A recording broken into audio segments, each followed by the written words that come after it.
In today's video, we're going to talk about the pullback in gold and whether this is just a pullback or if this is the start to a bigger downward trend. We'll also talk about the continued rally in tech stocks and some key news that changes the game forever. We'll talk about currencies, specifically the US dollar, and oil prices, rejecting this level of resistance. So as we get started, I'm going to ask one favor from you. If you could, hit the thumbs up button on the video down below. It helps to share with YouTube that my content is helping you, and it will also suggest YouTube to share this content with you more often. So if you like daily market commentary, consider subscribing as well.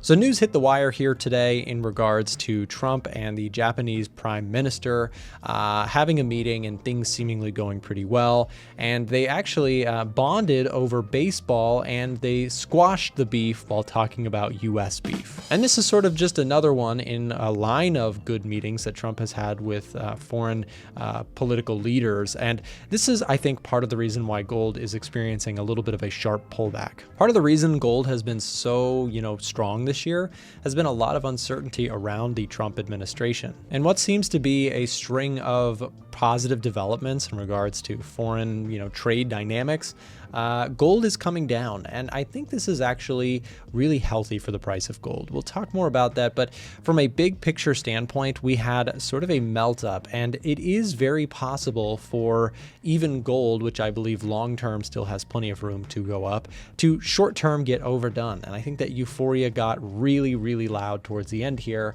And with some of the good news, which is not particularly good for gold, considering gold loves chaos, trade dynamic, improving. US and China relations seem to be going pretty well compared to what people were fearing. And so, yes, I think some of the fear trade is being worked off and gold prices are reflecting that. From a technical perspective, gold has lost its 20-day moving average. If you were listening to the videos last week, you might remember that I mentioned that this was sort of our first area where buyers would really try to hold things in my personal view. And so far, you can see they tried, but it didn't quite work out. And now I think we are potentially headed to deepen this retracement further, maybe down to the 3,800 level. Our next spot here in terms of long-term moving averages is the 50-period moving average, which I have marked here in this light blue. And I actually think that if we take a look at a monthly chart perspective for just a second, that this is looking a little bit dire here in terms of short-term momentum for gold. Clearly, this green candle, which showed very strong closure towards the top end of this range, is very unlikely to look similarly in October, as we have just a few trading sessions left. It's likely that you're going to have a long wick on the top here of gold. Now, does that mean that it has to roll over? No, but what we can see here is that historically speaking, when you've had these long monthly chart wicks, it has led to periods of, for the most part, consolidation or just sideways trading. And long story short, that's kind of my path of least resistance. Educated guess as to what I think gold prices will do in the coming weeks and months is I think that we're going to probably chop around and go sideways for a little bit. And this would be incredibly healthy because, again, I think that it would be really good for gold prices as a long-term precious metals bull. I think it would be healthy to see gold prices test the kind of limits of these moving averages here. So if we come down and test the 50 and test the 100 and test the 200-day moving average through consolidation to the sideways dynamic, right? If we just go sideways, giving these moving averages time to catch up, I think that's really healthy. And so again, I don't really see a huge directional bias one way or the other. Let me extrapolate on what I mean by that. So I'm looking right now at the Edgefinder's AI market scanner. Gives me an overview of all the different categories that the Edgefinder is tracking for me. And if I select a symbol and look for gold here, we can take a closer look at what the Edgefinder has for it. And long story short, it's a mixed reading or a neutral bias within Edgefinder. That means that across all of our metrics, it's sort of so-so. It's getting a mixed response. And so if I had to choose where I think gold prices are going, the answer would be probably not very far in either direction on a sustained basis for now. And what I mean by that is I don't really see gold prices making a very sharp rally or a very sharp drop.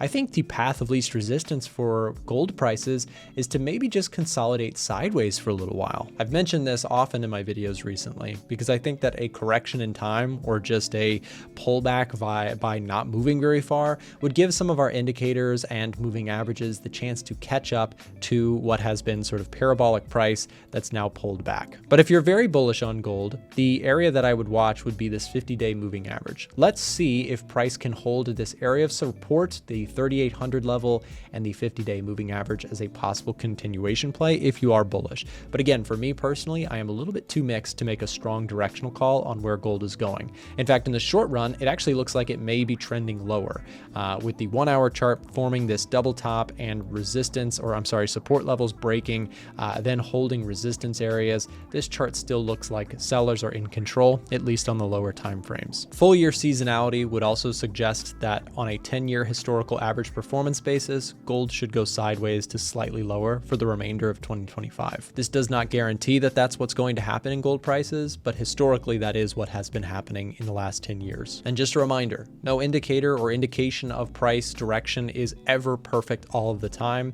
We could still see something shocking like a very sharp drop or very sharp rise in gold prices if something hits the wire that no one is seeing coming. Again, as traders, we can't operate in a world where we make these giant speculative guesses as to what's going to happen. We just have to look at data and make educated guesses and manage our risk accordingly. What we're looking at now is the put to call ratio, specifically for GLD, the gold ETF traded on the US options stock market exchange. Of course, you can also do gold futures, but we've got GLD here in the system. And what we can see is that we don't have an extreme high level of put volume or an extreme level of call volume. We have something in the middle. So sentiment is a little bit mixed on gold at this time. Here's a look at the Bitcoin to gold ratio, which still shows actually gold is outperforming Bitcoin for now, but it looks like we are testing that and perhaps could be breaking into a risk on dynamic if Bitcoin continues to push higher. Speaking of Bitcoin, seems to be holding this area of support around the 108,000 level. On the weekly chart, price also still looks to be in a very strong upward trend. And I think when we look at gold prices, just drawing a weekly chart Fibonacci retracement, keeping this really simple, you can see that we do have levels of support via the 50% and 61.8% retracement. But the problem is we don't really even have any significant market structure looking left on the weekly chart. In fact, I've seen a lot of people saying that we could get a full retracement of this huge tariff-induced uncertainty rally and rate cuts and all that stuff. If that story unwinds a little bit further, you could get gold prices coming down to 3,400, which, to be completely honest, I would look as a long-term buy the dip opportunity on the monthly and weekly charts. That would not necessarily be a trade, but rather a potential long-term buy for me on gold. And if you enjoy checking out the Edge Finder with me in my videos, you might enjoy this opportunity to try it out yourself completely for free. And there's just 2 days left to try it out completely for free. No credit card required, no payment, no nothing. All you have to do is fill out the form that can be found in the description of this video. Should be the first one down there. And I encourage you, try this out because, full transparency, we have a big sale coming up, and this gives you a chance to try it out. No strings attached, no cost, no nothing.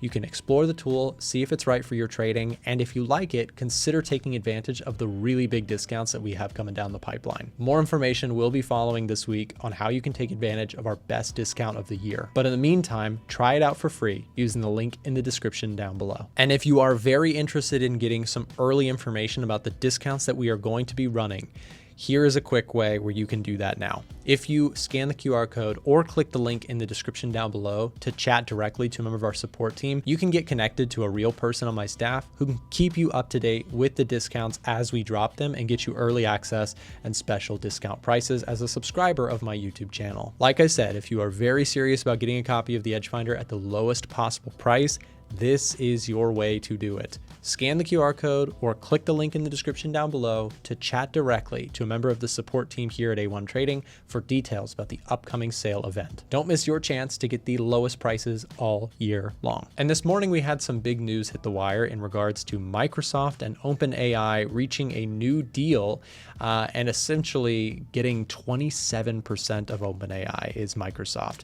And access to their models until 2032. And you can see Microsoft stock jumping here this morning, up only 2.3% at this time, but at one point here jumped as much as 3 to 4% on this news as kind of cornering the OpenAI, which is the crown jewel of this AI, excitement, definitely puts Microsoft in an exciting position in the eyes of shareholders. And today's video is sponsored by none other than Vantage Markets, a long-term supporter of my channel. I greatly appreciate them for sponsoring today's video, but also they offer a really great product to traders who are interested in trading on a CFD brokerage outside of the United States. Unfortunately, they don't accept US traders, but for those outside of the US, check them out because they offer low trading fees, they have a copy trading platform, And they're currently offering a generous welcome bonus to subscribers of my YouTube channel who use the link in the description down below this video. With Vantage, you can also trade directly on TradingView.com. You can trade with MetaTrader, and they have a huge educational library for their users as well. So don't miss your chance. Check out Vantage down below and take advantage of their welcome bonus they are currently offering. Now back to the video. The NASDAQ as well, also continuing to hold its gains here at this time. We gapped up this week. I chose to trail my stop loss on my trade here just behind all-time structure highs. If we pull back, this is perfectly fine. If we want to fill this gap, if we come back and test the low end of this range, I'm perfectly fine with staying in my position, but will choose to close out and take a profit on my position if we break support here at the prior all-time highs. Since October 1st, the NASDAQ has gotten a strong bullish reading within the Edgefinder's scoring algorithm. Specifically, technical signals, institutional activity, inflation data, and economic growth are really pulling the weight here in terms of Edgefinder scoring when it comes to the NASDAQ and S&P 500, Dow Jones, Russell, and Bitcoin. Long story short, the Edgefinder has been super risk on. Take a look at our top setup simple view, and what you'll see is it's getting bullish signals on the DAX, Bitcoin, S&P 500, Chinese stocks, Dow Jones, NASDAQ, and this has pretty much been the place to be. So I'm pretty happy that Edgefinder has been really correct in the idea of generally bullish on risk assets, including, like I said, Bitcoin and NASDAQ, etc. So in my view, the path of least resistance is to not overthink this. I'm not a big fan of chasing or leverage or buying aggressively at these levels, but in the positions that I currently still have open, my plan is to continue to trail stops. I'm currently long the QQQ, which is the NASDAQ, with a stop loss just below the prior all-time highs. My thought process here, like I said, is I am looking for momentum to continue. If it does, I will continue to trail stops. So let's say, for example, that we get a little bit of a pullback here and then we rally further. My plan after a break of new highs will be to continue to trail my stop further into profit. This is my trade management approach.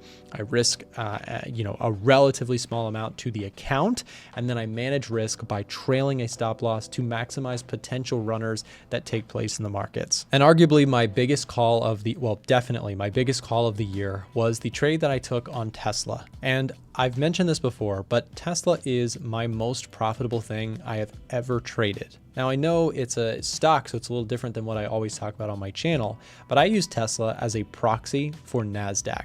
Why do I say that? Well, it's essentially, I've talked about this before, but Tesla is a very volatile stock. It moves up more than the NASDAQ and it moves down more than the NASDAQ most of the times and has pretty strong correlation for the most part. This year, when we saw the huge sell-off in April, I took a position in Tesla and it ended up being the biggest winner that I've ever had in a single trade.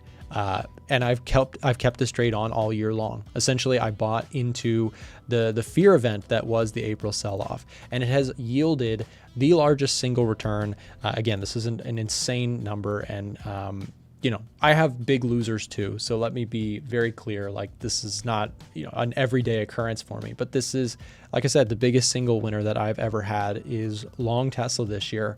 Not necessarily on a percentage basis. I think Robinhood stock might be a better one for me, but Tesla, I traded it long as a way to trade against the contrarian nature of the market. And when we broke kind of structure to the upside, I have just continued to hold this trade as a risk-on reflection in my portfolio. My plan is to continue to hold Tesla as long as we can continue to put in higher highs and higher lows. And this trade is less about like I love everything about Tesla, but rather a way for me to capitalize on leverage without paying for it. If you buy a call option, you pay for borrowing money. If you leverage in your portfolio, you borrow broker money and pay more to borrow that money. But if you buy a stock or something that is just inherently more volatile, like Bitcoin, for example, you can tap into the added gains if you're very directionally bullish or bearish on something without paying a tremendous amount in leverage, which is what I did this year with Tesla. So I'm showing you this because, again, sometimes it pays big to watch the data. And part of the reason I was so bullish on the market during all that sell-off that we saw in April was because the macro was not yet reflecting what everyone in the news headlines was terrified of. Everybody was like, tariffs are going to cause massive inflations. We haven't seen that. We've also seen, tariff wars are going to cause depression-like recessions, and we have not seen that. We've seen, in fact, quite the contrary. If we take a look at inflation, has it risen? Yes, but significantly less so than what analysts had expected. The red line that you see on your screen right now is what projections across Wall Street and the economic community were for inflation. You can see that during the last several months, has inflation gone up a little bit? Yes, but has it gone up as much as people had expected? No, it's under kind of delivered in regards to inflation fears. And if we look at this from a big picture standpoint, I think the Fed is still going to cut interest rates because inflation has come a long way from where it was. And we also have some labor market data that is calling for rate cuts. Now, we are delayed on this because we haven't had a fresh NFP report in a while, but we can see the trend. We see the jobs market is slowing, and so the Fed is keyed in on this and seems poised to cut interest rates. We can also see this in the JOLTS job openings data, pulling this up in the Edge Finder under specifically labor market data. And I highly encourage you, keep an eye on this stuff. If you have the Edge Finder, check in on this stuff regularly. Focus on the macro. Don't obsess over the headlines. This is sometimes people say, I've gotten accused this year, amazingly, of both being a Trump hater and a Trump lover on my channel. But the irony in all of it is that my trading this year has been very much detached as much as possible from political biases that I might have. Instead, it's very centered on the data. We didn't get a huge bout in inflation like the headlines terrified everyone of. We didn't get the economy crashing because, again, take a look at GDP growth. If we go look at our economic growth metrics, what we can see here is that while everyone was so, convinced, everyone was so smart saying, we're going to go into a recession, we never saw it. In fact, we saw incredibly strong resilience in GDP growth so far this year. Now, this may change in the next quarter. This may change in the rest of this year. Something might happen in 2026. But I'm living in today's data, not in what people are, projecting and scared about, right? We have to trade what the market is showing us, not what we think is going to happen or what's maybe going to happen or what so-and-so on CNBC said, right? That stuff is dangerous. I try and stay away from that, but rather to trade the data and the two big M's that we talk about on this channel, which of course are the macro and momentum. We don't fight trends and we don't fight the macro. I know I mentioned it earlier, but don't forget to try out the Edge Finder between today and tomorrow. And I do hope that some of you guys join me in becoming an Edge Finder user when we drop the big sale event that will start later on this week. We've got some spooky discounts coming your way. Stay tuned. Thanks for watching. See you next time.